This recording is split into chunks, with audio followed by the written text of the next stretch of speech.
چند دن تنہائی میں اپنے اجڑنے کا، اپنی زندگی کو اپنے ہاتھوں اجاڑنے کا سوگ منایا۔ وہ نبیہ سے مل کر اپنے کیے گئے گناہ کی معافی مانگنا چاہتا۔ وہ انجانے میں ایک پاک باز عورت پر تہمت لگا کر جو گناہ کر بیٹھا تھا وہ ناقابل معافی تھا، جس کا کوئی کفارہ بھی ادا نہیں ہو سکتا تھا۔ سب کچھ وہ خود گنوا بیٹھا تھا۔ بے شک نے اس کی آنکھوں پر ایسی پٹی باندھی تھی کہ وہ سوچنے سمجھنے کی صلاحیت سے محروم ہوتا، اپنی محبت کو خود ہی ٹھکرا چکا تھا۔ اس کا شک اس کے عزیز ترین رشتے کو چھین چکا تھا۔ نبیہ نے کتنی بار کہا تھا اسے کہ الہان ملک وہ سب مت بولو کہ بعد میں تمہیں اپنے بولوں کا پچھتاوا ہو، مگر تب وہ شک میں اندھا ہوتا، جو منہ میں آئے بکتا، اسے اپنی زندگی سے بے دخل کر گیا تھا۔ اور اب وہ اپنے کہے گئے الفاظ پر واقعی پچھتا رہا تھا، بلکہ شاید اسے اب پچھتانا ہی تھا، کیونکہ وقت اب وہ نہیں رہا تھا، بلکہ اسے شرمندگی اور پچھتاوے کے اندھے کنویں میں دھکیلتا گزر چکا تھا۔ چند دن سوگ منانے کے بعد الہان نے اپنے ننیال سے ملی جائیداد کو استعمال میں لاتے ہوئے اپنا بزنس شروع کر لیا تھا۔ چونکہ اس کی ماں اکلوتی تھی، اس لیے اس کے نانا اپنی جائیداد کا وسیع حصہ اپنی زندگی میں ہی اس نواسے کے نام کر چکے تھے۔ آہستہ آہستہ وہ اپنے بزنس میں ترقی پاتا گیا تھا۔ وہ خود کو آفس اور بزنس میں اس حد تک مگن کر چکا تھا کہ ابیرہ اور گھر بالکل بیکورڈ میں کہیں چھپ گئے تھے۔ اس دوران ملک سلطان نے کئی دفعہ اس سے ملنے کی کوشش کی، مگر الہان نے ان کی ہر کوشش کو ناکام بناتے ہوئے پورا 1 سال کا عرصہ ان سے ملے بغیر گزار دیا تھا۔ 1 سال کچھ ماہ بعد اسے ملک سلطان کے ایکسیڈنٹ کی خبر ملی، جس ایکسیڈنٹ میں وہ اپنی دونوں ٹانگوں اور ایک بازو سے محروم ہو گئے تھے، اور اس کے ساتھ ہی ان پر فالج اٹیک بھی ہوا تھا۔ یہ سب سن کر وہ نہ چاہتے ہوئے بھی باپ سے ملنے چلا گیا تھا، مگر یہ سلسلہ زیادہ نہیں بڑھا۔ وہ چند دن بعد 1 آدھ گھنٹے کے لیے چلا جاتا۔ کئی ماہ ہاسپٹل گزار کر ملک سلطان کے آدھ مرے وجود کو گھر شفٹ کر دیا گیا تھا۔ قدرت کی لاٹھی واقعی بے آواز ہے، اور جب برستی ہے تو اچھوں کے چھکے چھڑا دیتی ہے۔ ملک سلطان کو بھی اب اپنی بے بسی پر ان سب کی بے بسی یاد آتی تھی جن کو وہ بے دردی سے برباد کر چکا تھا۔ وہ ان دنوں کو واپس لا کر سب سے معافی مانگنا چاہتے، مگر نہ وہ دن رہے تھے نہ ہی معاف کرنے والے۔ ملک سلطان کو اب اپنے کیے کی سزا بھگتنا تھی آخری سانس تک۔ وہ نہ زندوں میں تھے نہ ہی مردوں میں، بلکہ ان دونوں کی کیفیات کے بیچ لٹک رہے تھے، اور یہ قدرت کا انتقام تھا اس شخص سے جو زمین پر اتنے فساد، اتنے ظلم کر چکا تھا۔ اور بے شک قدرت کا انتقام بہت منصفانہ ہوتا ہے۔ ملک سلطان اس قابل نہ تھے کہ اپنے بزنس کو سنبھال پاتے، اس لیے انہوں نے الہان سے کہا تھا ان کے آفس کو دیکھنے، مگر الہان کی طرف سے ملے کورے جہاں پر وہ افسردہ ہو گئے تھے۔ چند ماہ بعد مکمل ٹریٹمنٹ سے ان کا فالج ٹھیک ہوا تو ان کے منہ کو لقوہ اٹیک ہو گیا، جو باوجود ٹریٹمنٹ کے اب تک بھی ٹھیک نہیں ہو پایا تھا۔ وہ گھنٹوں اپنی زبان سے متکبرانہ باتیں نکالنے والا اب ایک بات بھی اٹکے بنا کرنے کے قابل نہیں رہا تھا۔ مزید 1 سال کے عرصے میں ان کا سارا بزنس ڈوب چکا تھا۔ وہ بزنس سے آگے بڑھانے کی خاطر انہیں ہر غلط کام کیا تھا۔ ان کے بزنس کو تباہ کرنے میں زیادہ حصہ احمد سیال نے ہی لیا تھا، جو ملک سلطان کا سگا چمچا تھا، مگر وہ صرف تب تک ان کا چمچا تھا جب تک ان کی حکومت تھی۔ جیسے ہی ان پر مشکل آئی تو وہ بھی ان کا ساتھ چھوڑ گیا۔ احمد سیال نے بزنس سے کروڑوں روپے کا غبن کیا اور اپنی فیملی سمیت ملک سے باہر چلا گیا ہمیشہ کے لیے۔ احمد سیال کے علاوہ ملک سلطان کا باقی عملہ بھی سنسیئر نہیں نکلا تھا۔ سب اپنی اپنی باری پر لوٹتے سمیٹتے سائٹ پر ہوتے گئے۔ الہان ان کارروائیوں سے آگاہ تھا، مگر کچھ کرنا نہیں چاہتا کہ اس کے باپ نے یہ بزنس جیسے طریقے سے بڑھایا تھا، اب ویسے ہی اسے ختم بھی تو ہونا تھا، پھر پرواہ کسے تھی۔ 1 سال کے مختصر عرصے میں زمین کو اپنے پیروں تلے روند کر چلنے والا، زمین کو اپنی جاگیر سمجھنے والا، اسی زمین پر بنے چند کنال کے ملک ہاؤس کی 4 دیواری تک محدود ہو کر رہ گیا تھا۔ اب وہ تھا، اس کے گناہ تھے اور اس کا پچھتاوا تھا، اور اذیت ناک ڈستی ہوئی تنہائی تھی۔ حال پوری رات ٹینشن میں گزارنے کی وجہ سے نبیہ بے ہوش ہو چکی تھی۔ ڈاکٹرز نے ریلیکسیشن کا انجیکشن دے دیا تھا، اب وہ آرام کر رہی تھی۔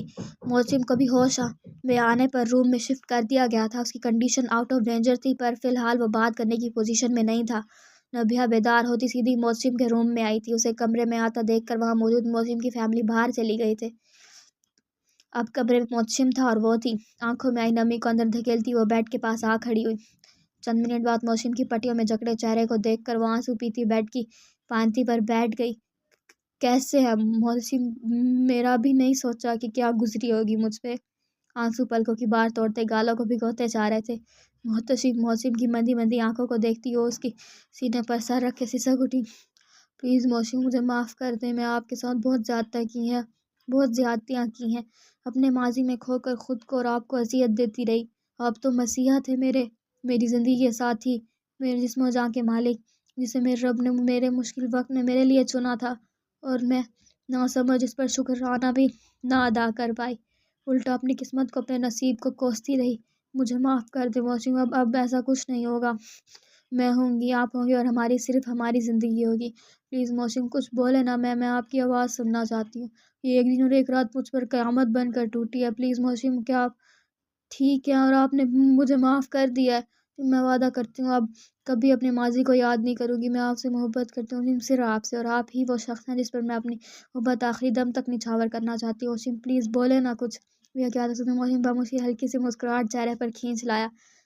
میں ٹھیک ہوں میری جان، وہ اٹک اٹک کر کہتا نبیہ کا ہاتھ پکڑنے کی کوشش کر رہا تھا۔ نبیہ نے جلدی سے اپنا ہاتھ موسم کے ہاتھ میں تھمایا۔ موسم نے اس کا ہاتھ تھاما، کپاتے اپنے ہونٹوں تک لے گیا۔ میں تم سے کبھی خفا نہیں ہو سکتا بیا، تم تو میری زندگی ہو، میری جینے کی وجہ، پھر کیوں کر میں تم سے ناراض ہوں گا؟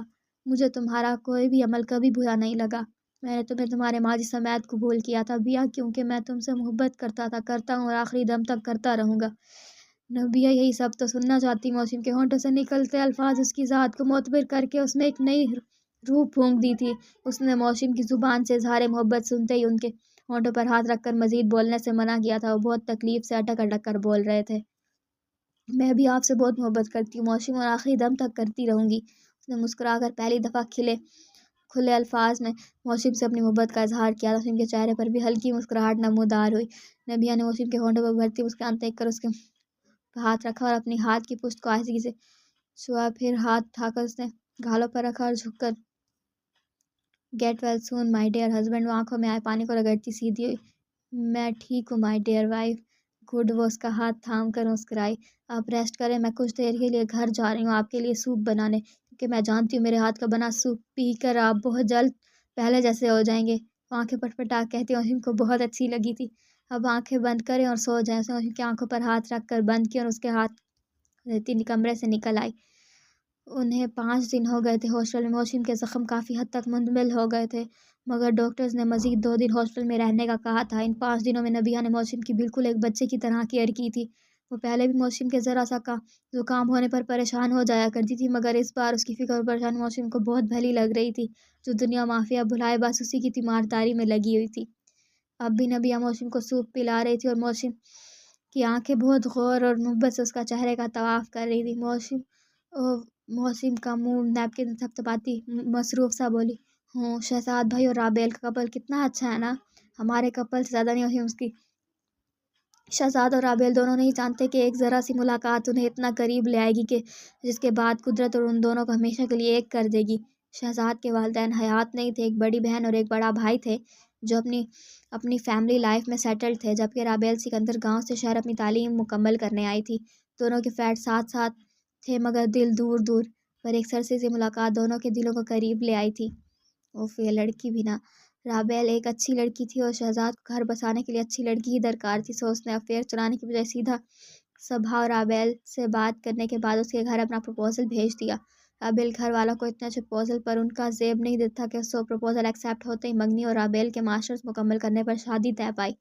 یوں وہ کچھ سال پہلے شادی جیسے خوبصورت بندھن میں بندھ کر ایک ہو چکے تھے۔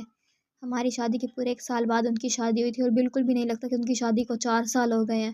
وہ مسکرائی، ہماری شادی کو بھی تو 5 سال ہو گیا، تمہیں لگتا ہے کتنا عرصہ گزر گیا؟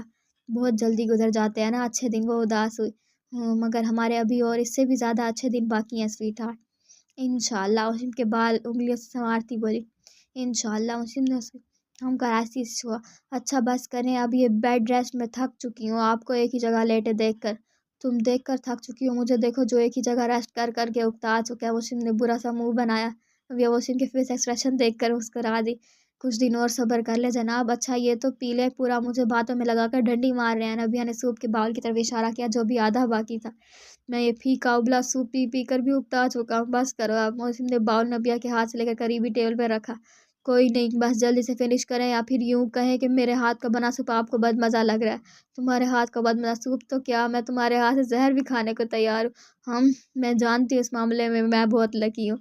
نبیہ کی بات پر سا مسکرایا دیا۔ نبیہ باؤل اٹھا کر پھر سے موسم کو سوپ پلانے لگی۔ وہ تیسرا چمچ اس کے منہ کی طرف لے گئی تھی کہ دروازہ ہلکا سا نوک ہوا۔ پیچھے ہٹی اور یس کہنے کے ساتھ ہی نیپکن سے محتشم کا منہ تھپتھپانے لگی۔ دروازہ ہلکے سے کھلا تھا، چونکہ نبیہ کی دروازے کی جانب پشت تھی، اس لیے وہ آنے والوں کو دیکھ نہیں پائی تھی، مگر محسن کی خوبصورت آنکھوں میں حیرت کا تاثر ابھرا تھا۔